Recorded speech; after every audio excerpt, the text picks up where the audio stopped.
हाय viewers, आज मैं net JRF में जो चुनिंदा कहानियाँ प्रस्तावित हैं उन पर मैं आज वीडियो बनाने के लिए आई हूँ। आज मैं सबसे पहली कहानी जो राजेंद्र बाला घोष जो बंग महिला के नाम से जानी जाती हैं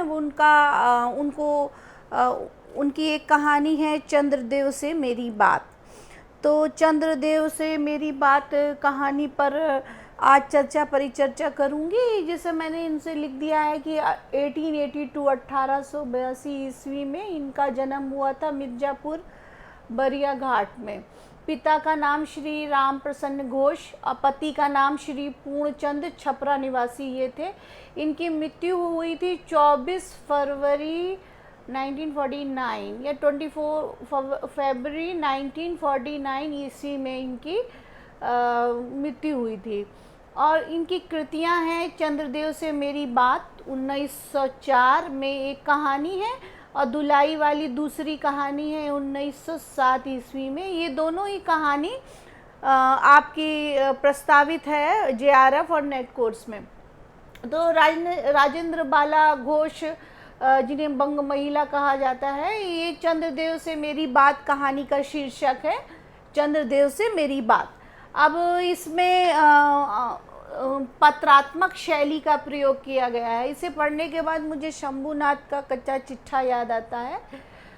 तो ये पत्रात्मक शैली में लिखा गया है। हास्य व्यंग इसकी विशेषताएं मैंने लिखी हैं कि हास्य व्यंग कहानी है हास्य व्यंग के रूप में, और अंग्रेजी शब्दों का जिसमें डिपार्टमेंट, हॉलीडे आदि कई ऐसे शब्द हैं जिसका प्रयोग इसमें किया गया है, अंग्रेजी शब्दों का। इससे प्रतीत होता है कि लेखिका जानकारी रखती थी, भाषा पे उनका अधिकार था, और उन्होंने इसमें जो देश में परिवर्तन हो रहे थे उसके बारे में उन्होंने अपनी कहानी के द्वारा बताया है।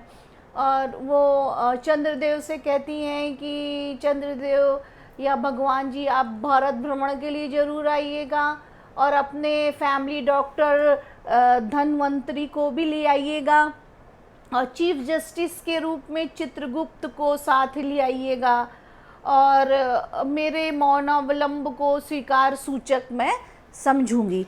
तो इस प्रकार से आपने देखा कि ये जो कहानी है ये वास्तव में एक ऐसी कहानी है जो पत्रात्मक शैली में लिखी है और हास्य व्यंग से भरपूर कहानी है।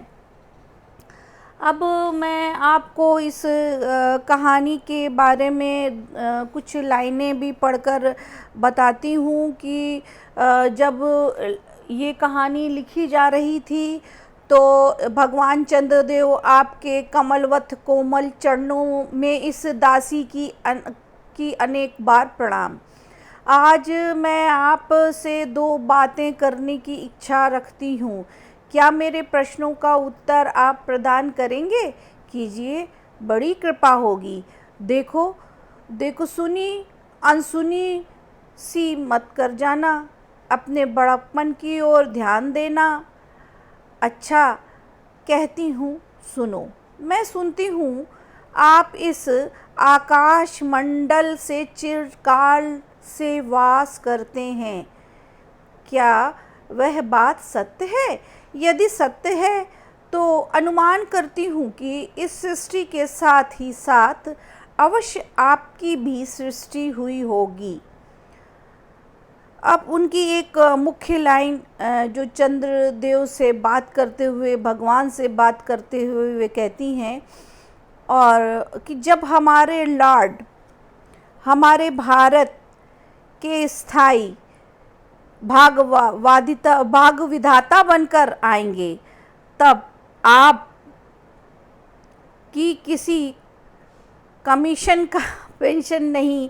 तो मतलब उनका ये है कि आप ये व्यंग भी है भारत की तत्काल परिस्थिति पर, चोट भी है परिस्थितियों पर, और दोनों ही चंद्रलोक और जो लेखिका हैं उनकी सरस्वती पत्रिका में 1904 में जब उन्होंने लिखा और अंत में उन्होंने लिखा, अच्छा मैं आपसे विदा होती हूँ। वैसे तो आपसे इतनी बातें कहीं पर खेद है कि आपके लिए अनुकूल का या प्रतिकूल एक भी उत्तर ना दिया, परंतु आपके मौनालम को ये स्वीकार का सूचक समझती हूँ। अच्छा, मेरी प्रार्थना को कबूल करके एक दफ़ा यहाँ आइएगा। तो वीवर्स, आपने देखा कि ये जो कहानी थी, वस्तुतः राजेंद्र बाला घोष की जो कहानी थी, वो वास्तव में आप लोगों ने देखा कि कहानी का प्रथम रूप या कहानी का प्राचीन रूप इस तरीके से था, और पत्रात्मक शैली में उन्होंने ये कहानी लिखी और सारी विशेषताएं मैंने लिख दी है। और इस कहानी में वह पूरा पत्र पढ़ती हैं और पत्र पढ़कर चंद्रदेव अर्थात भगवान से कहती हैं कि आप एक बार भारतवर्ष में अवश्य आएँ और लॉर्ड कर्जन के समय आएँ, और उनके जो पत्रात्मक शैली में है, उनकी कहानी में बहुत अधिक देश में हो रहे परिवर्तन पर दृष्टिपात किया गया है। आपको इस कहानी के बारे में कैसा लगा वीवर्स?